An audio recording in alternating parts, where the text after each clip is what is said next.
Selamat siang pemirsa, Berita Nusantara kembali menyapa Anda pada hari ini. Sejumlah berita aktual akan kami sajikan untuk Anda. Bersama saya Haifatunisa, inilah Berita Nusantara selengkapnya.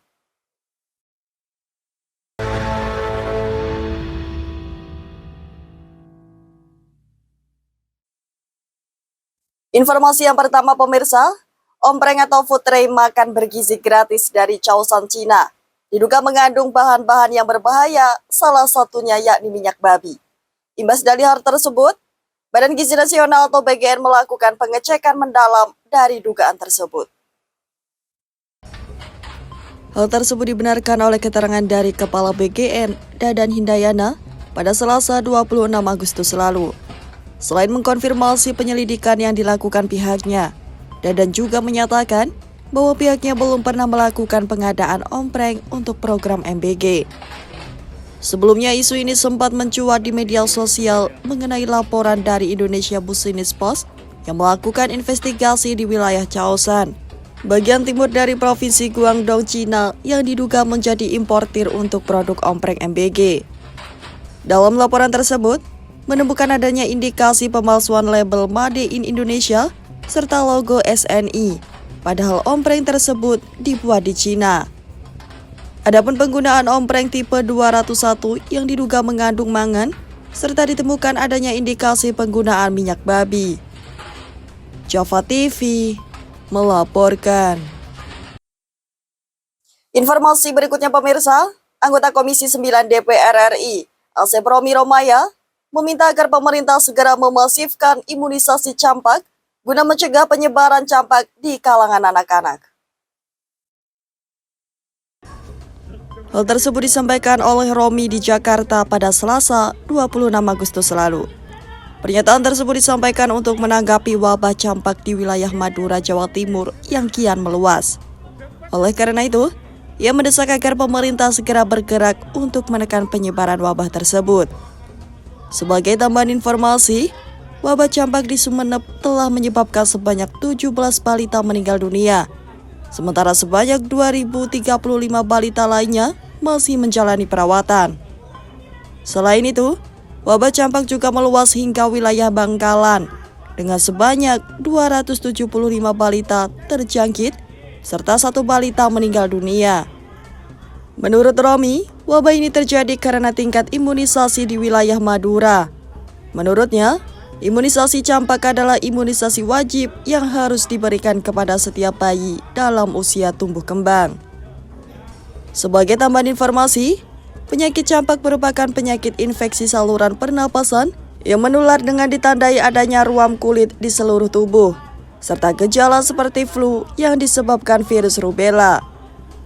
Java TV melaporkan. Beralih ke ranah kriminal pemirsa, polisi mengungkap motif pembunuhan wanita penghuni indekos di Kota Tegal, Jawa Tengah yang terjadi Rabu petang lalu. Adapun peristiwa itu dipicu sakit hati tersangka karena mendengar ucapan korban usai berkencan.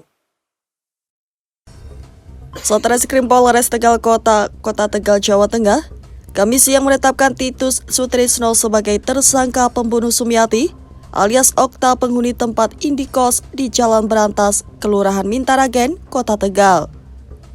Polisi juga mengungkap motif penganiayaan sadis berujung maut tersebut, yang dilatar belakangi sakit hati tersangka oleh ejekan korban yang menyinggung perasaan, usai keduanya berkencan di kamar kos korban. Belakangan diketahui tersangka merupakan teman kencan korban, yang tidak saling mengenal sebelumnya. Tersangka menghubungi korban melalui aplikasi pertemanan dengan perjanjian membayar korban sebesar Rp500.000. Tersangka emosi saat mendengar ejekan korban. Ia langsung menganiaya korban dengan pisau dapur yang dibawanya. Korban mengalami 7 tusukan di leher dan perut.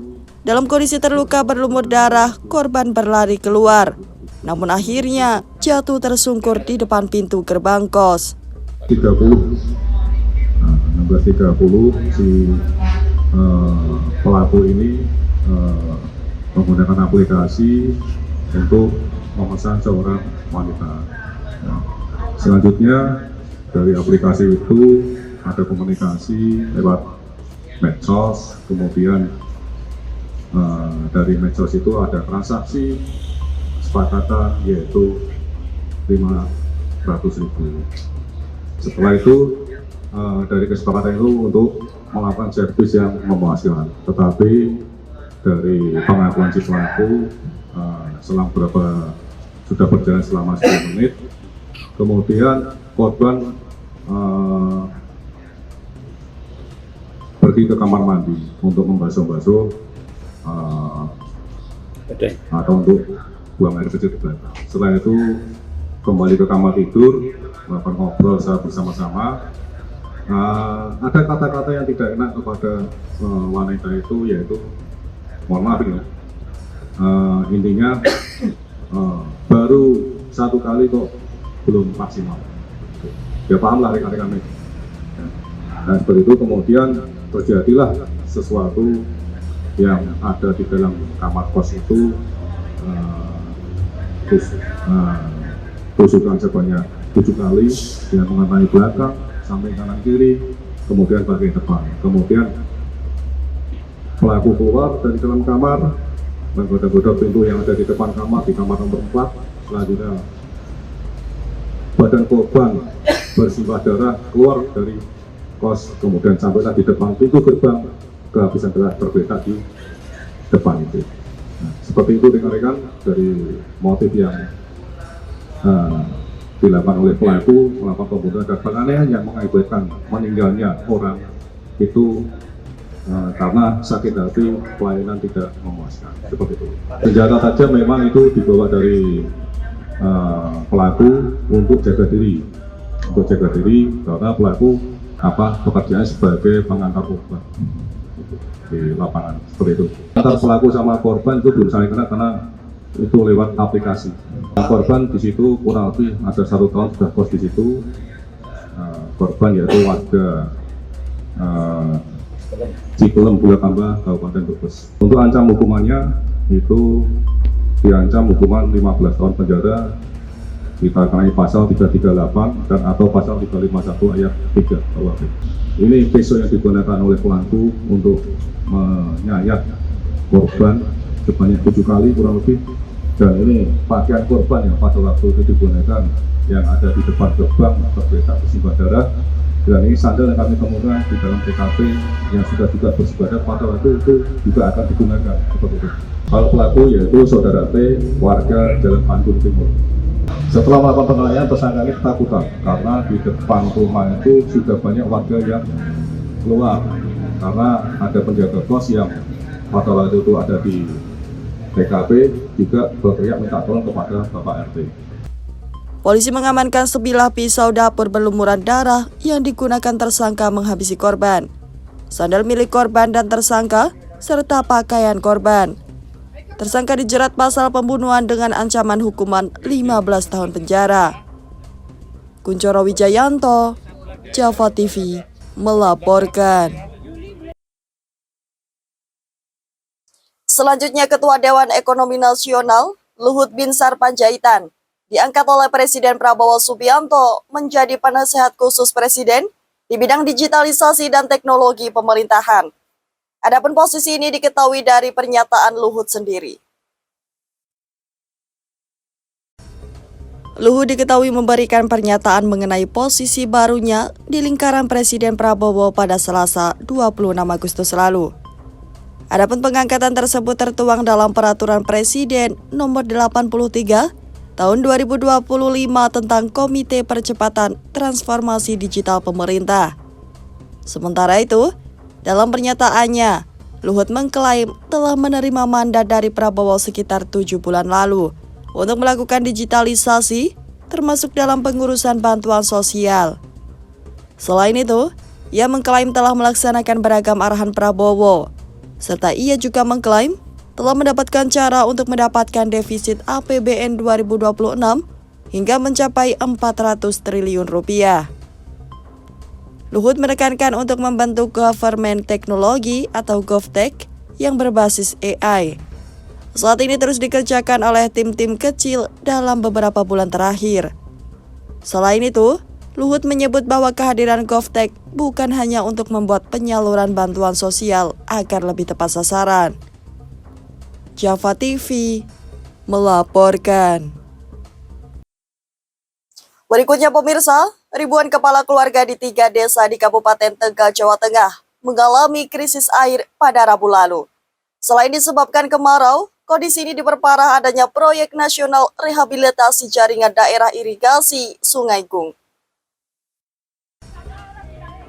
Warga 3 desa di Kabupaten Tegal, Jawa Tengah, yakni Desa Timbang Reja, Danawari, dan Lebak Siu Kidul, harus menjalani hari-hari tanpa pasokan air memadai hampir 3 bulan terakhir.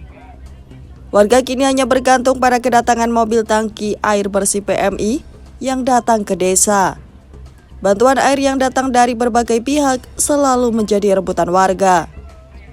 Selain kemarau, krisis air diperparah adanya proyek rehabilitasi jaringan daerah irigasi Sungai Gung. Saluran irigasi yang biasa menyuplai air ke warga harus dikeringkan selama proyek berlangsung. Krisis air dirasakan warga kian parah dari hari ke hari karena sumber telah kering.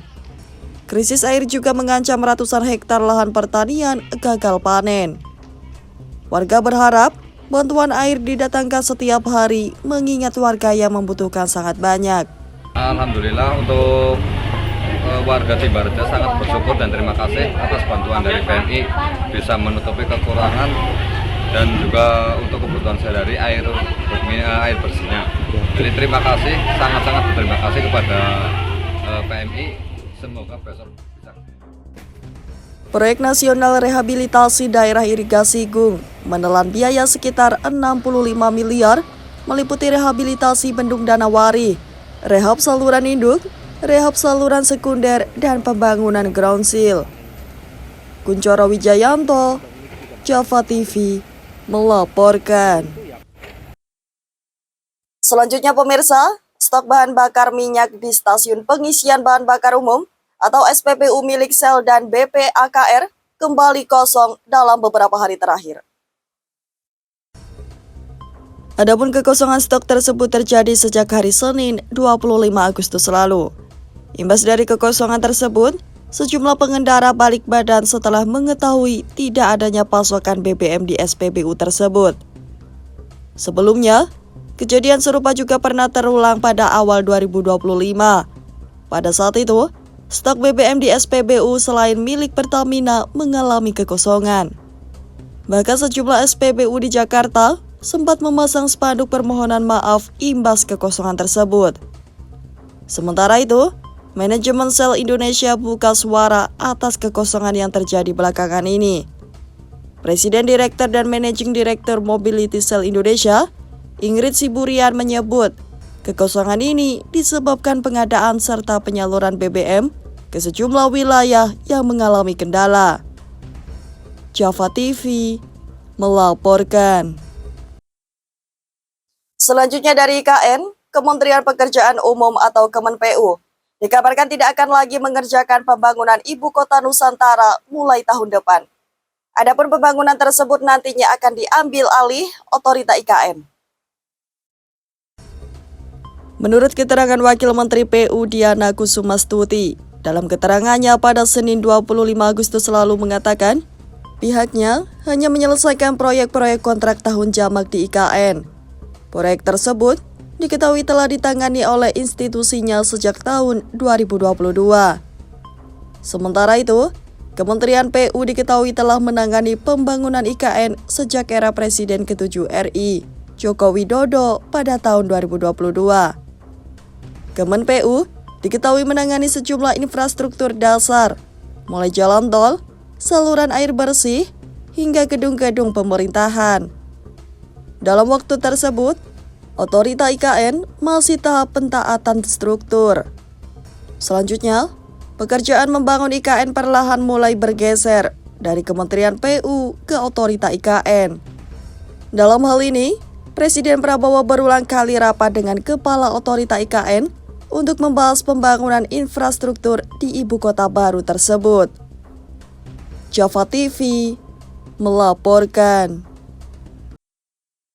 Selanjutnya dari DPR pemirsa, Komisi 8 DPR RI melalui Panitia Kerja RUU Perubahan Ketiga Nomor 8 Tahun 2019 tentang penyelenggaraan haji dikabarkan tidak kunjung merilis naskah salinan RUU yang telah dibahas serta disahkan. Sebagai tambahan informasi, RUU Haji telah disahkan menjadi undang-undang dalam sebuah rapat paripurna keempat pada masa sidang 1 2025 pada Selasa 16 Agustus lalu. Adapun pengesahan tersebut dilakukan setelah Panja RUU Haji menggelar rapat secara maraton kurang dari sepekan sejak pembahasan RUU tersebut diterima oleh DPR pada Kamis 21 Agustus lalu. Namun, selama proses pembahasan, naskah tersebut tidak kunjung beredar serta sulit untuk diakses.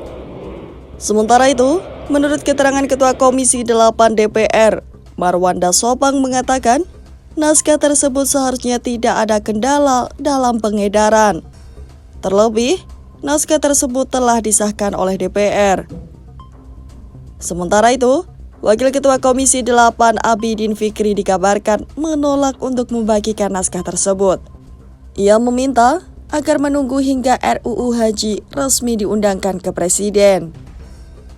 Java TV melaporkan. Beralih ke informasi internasional, Kanselir Jerman Friedrich Merz menegaskan bahwa negaranya tak akan ikut langkah Kanada, Perancis, Inggris hingga Australia untuk mengakui negara Palestina di pertemuan Majelis Umum Perserikatan Bangsa-Bangsa bulan depan. Hal tersebut disampaikan oleh Merz dalam keterangannya pada Selasa 26 Agustus lalu. Merz mengatakan, negaranya masih belum melihat syarat-syarat untuk mengakui kedaulatan Palestina, meskipun ada upaya eskalasi Israel atas Palestina belakangan ini. Adapun Jerman saat ini menjadi negara yang mendukung keras Israel.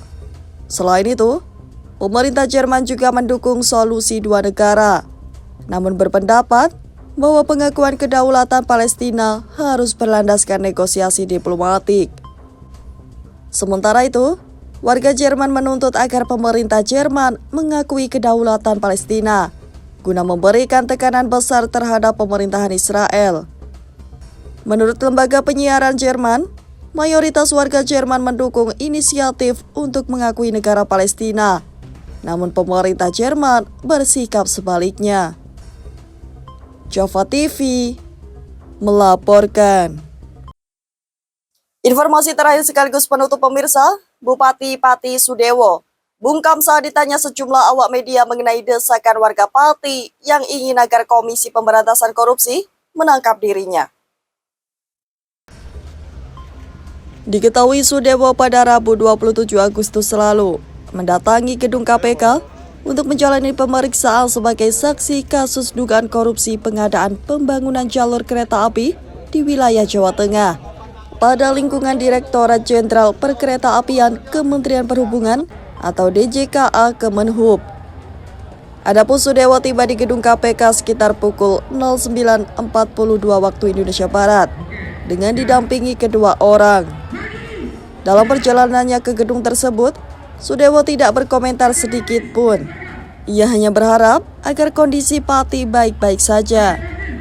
Sebelumnya, KPK pernah menyita uang sebesar 3 miliar rupiah dari Sudewo dalam penanganan kasus dugaan suap terkait proyek pengadaan barang dan jasa di DJKA Kemenhub.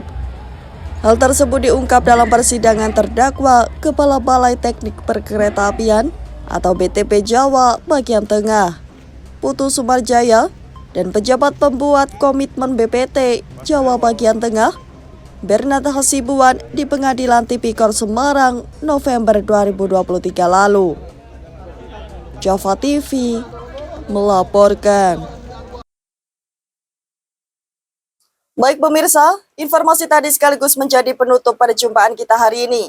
Saya Haifatunisa dan segenap tim redaksi yang bertugas pamit undur diri.